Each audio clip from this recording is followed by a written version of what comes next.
L'issue de ce cours serait donc un retour à la nature, au sommet de la montagne, aux sources de la connaissance, là où l'homme comprendra que la Terre sera pour lui un horizon rempli d'énigmes et de mystères. Et au sommet de la montagne, il apercevra les grandes villes. Ouais, alors là, si on fait un grand tour d'horizon en partant depuis le commencement, je dirais que depuis le départ, on dira toujours un peuple résistant et un peuple de résistance. Et je vais préciser la nuance là maintenant. Again and again. Là, on a une vue sur notre îlet. Donc, c'est parti. Nous, dans la Caraïbe, en particulier Martinique, Guadeloupe, notre historique de résistance ne s'arrête pas du tout en ce qui concerne la France, en ce qui concerne d'autres points de vue. Alors, il n'est pas nécessaire de parler quand on a un regard qui en dit long. C'est-à-dire que le résultat te dit où l'erreur a été commise au point de départ. C'est ça. En ce qui concerne tout ce qui est événement d'origine naturelle, tel que notre célèbre volcan, la Soufrière, qu'on aperçoit parfois à côté de l'îlet du Gosier. On a les tremblements de terre qui arrivent à des moments inopportuns. On ne peut pas toujours prévoir. On a tout ce qui est inondation, mauvais temps, tsunami. On a la montée des eaux, donc l'érosion des rivages. Et puis, je dirais, on a nos fameux cyclones, ouragans, tempêtes dévastatrices, grand vent.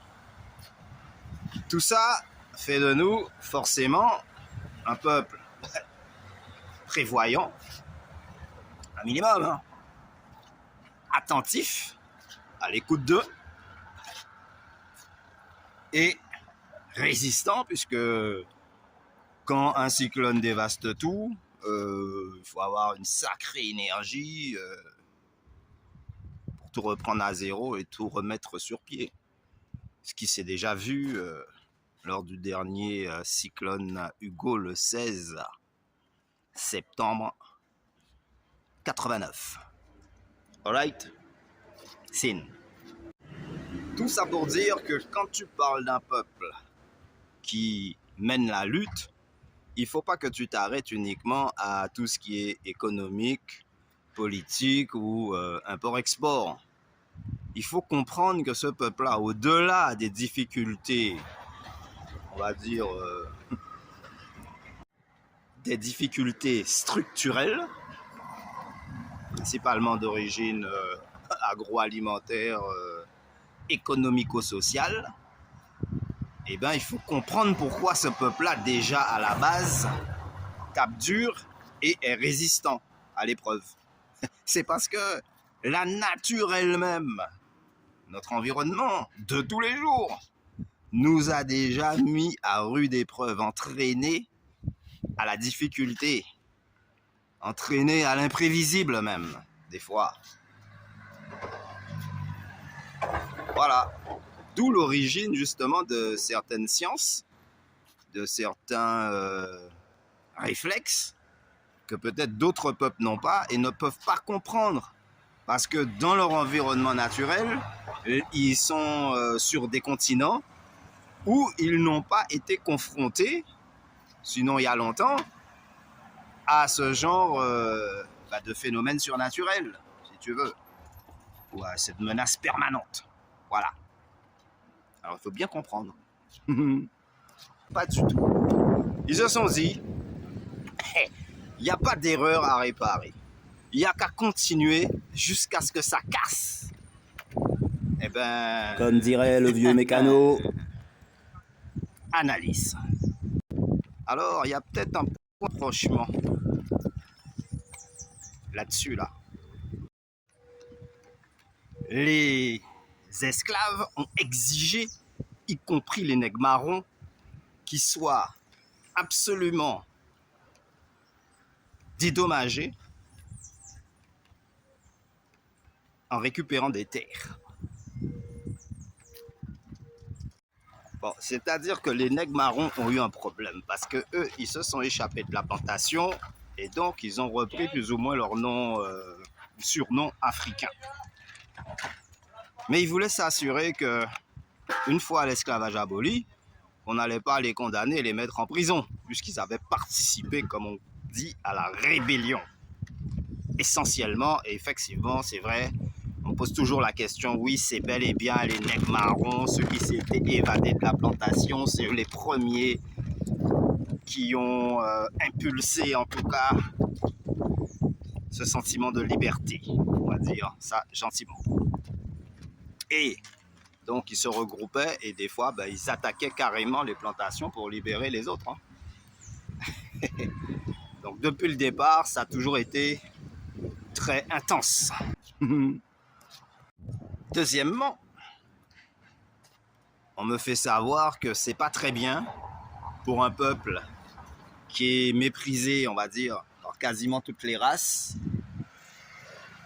de montrer que la seule chose qui le passionne, eh ben, c'est l'amusement, c'est l'arrière-train. Bon, certes, bonjour. Mais il faut comprendre une chose aussi, c'était que culturellement parlant, quand on remonte aux origines de l'Afrique, toutes ces danses-là existaient déjà.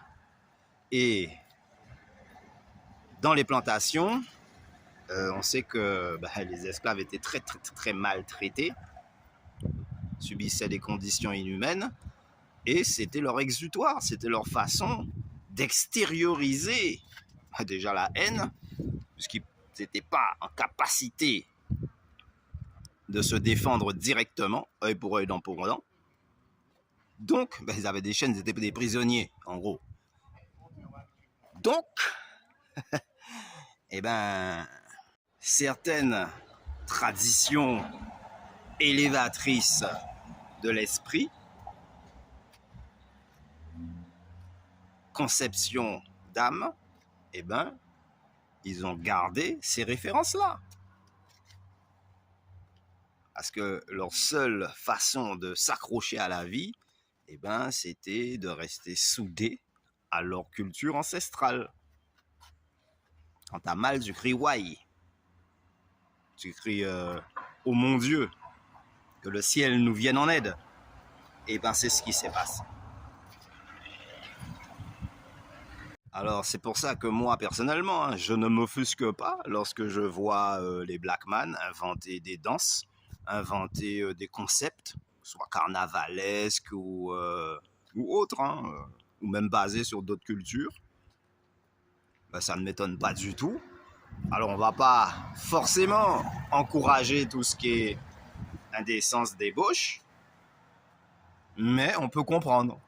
C'est un exutoire. Parce que maintenant, si tu me dis que le peuple noir d'aujourd'hui est heureux, je vais te dire non. Donc, il te montre à nouveau sa façon d'extérioriser sa peine et ses difficultés. De les un petit peu autogérer, quoi, on va dire. De conditionner de façon à ce que la difficulté ne les détruise pas, n'atteigne pas leur mental.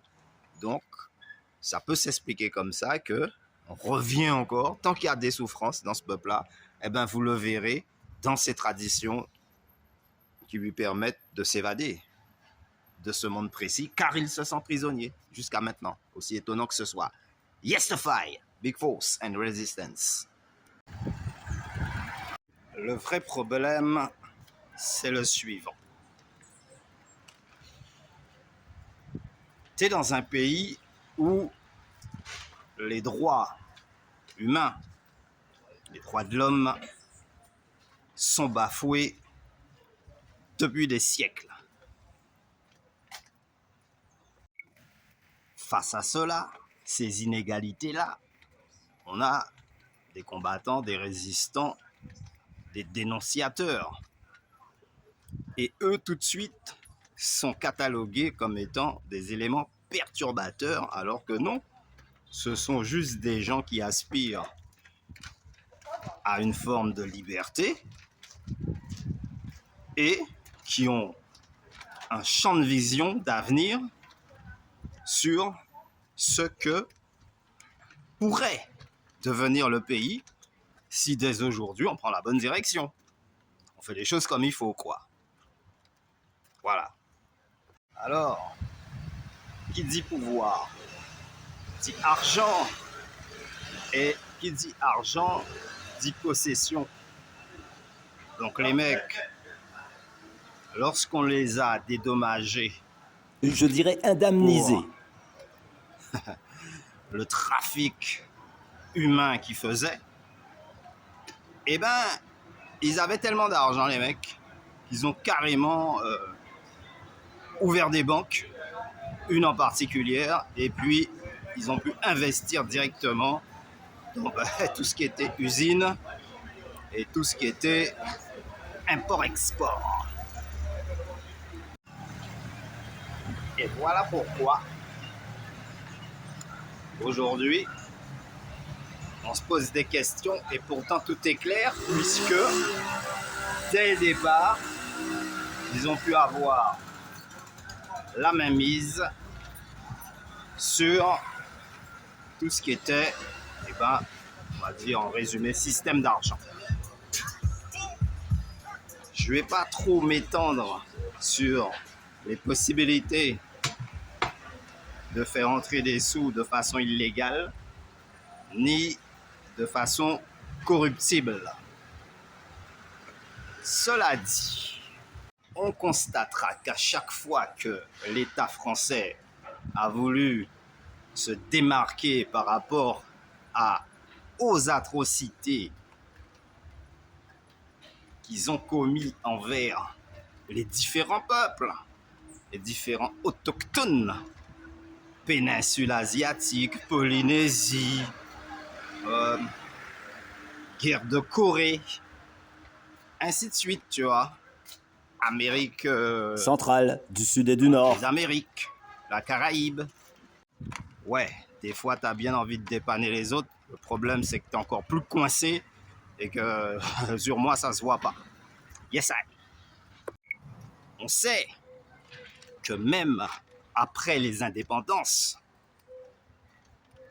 eh bien, la mainmise sur les matières premières et sur le commerce, sur l'administratif, parce que c'est par l'administratif tu fais passer des directives, des lois, et puis ensuite tu dis, bon, ben, fais attention.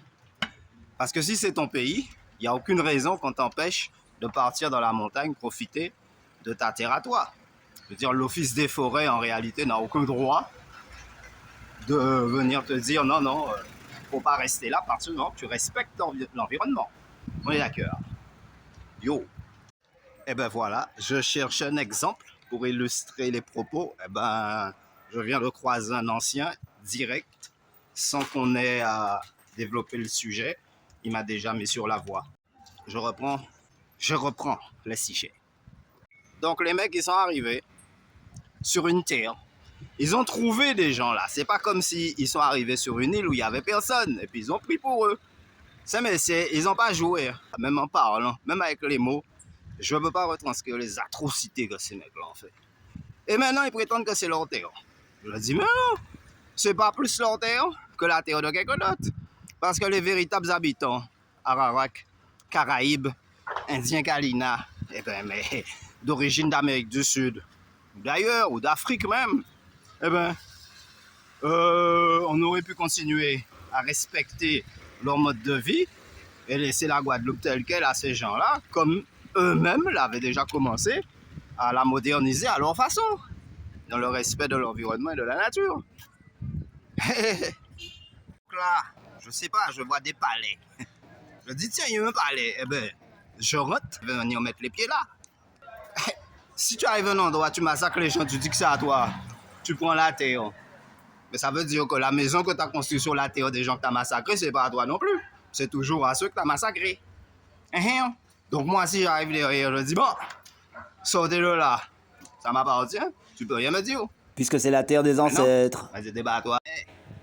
La plus grande erreur de l'État français même, c'est que lors de cette tragédie cynique, ouais, abolition de l'esclavage, eh ben, ils auraient dû donner aux îles leur indépendance tout de suite. Comme l'esclavage est fini, donc voilà votre indépendance, on s'occupe plus de vous, débrouillez-vous. Et si nous, à ce moment-là, on avait dit, oh, ben, on a besoin d'un petit coup de main, dans soit si l'infrastructure et tout comme ça, là, de façon juste et intéressée, eh ben, là, on aurait dit, ok, c'est normal qu'ils sont là, parce que c'est nous qui avons appel à eux pour tel travaux, tel truc, parce qu'il y avait petite technologie, ça a été plus vite pour développer le pays. Mais c'est pas ça qui s'est passé, on les a jamais invités. Ils ont pris les meilleurs terres, ils ont foutu, je sais pas, banane, canne dedans, et ils nous ont bloqué là. Là maintenant, ils s'étonnent que le peuple est un petit peu à l'étroit, ils disent, oh ouais, mais c'est normal. Wait a minute. Mais par contre, quand je dis ça, je dis pas c'est eux qu'on tourne, nous on n'a rien. Je dis voilà comment les choses se sont déroulées qui ont fait que la masse du peuple s'est trouvée sans terre, sans travail, avec des enfants qui, pour assurer leur avenir, sont obligés de partir à l'étranger ou d'être des sacrés cerveaux, ou alors des super manuels. Bref, tu es quand même exposé à certaines difficultés. C'est pareil pour tous les peuples, hein, c'est pas... Mais toujours est-il que le pays n'avance pas et normalement, vu qu'on a été récupéré par l'État français, eh ben, normalement, on devrait être au top, comme aucun autre pays ne l'a jamais été. On devrait normalement être le joyau de la couronne française.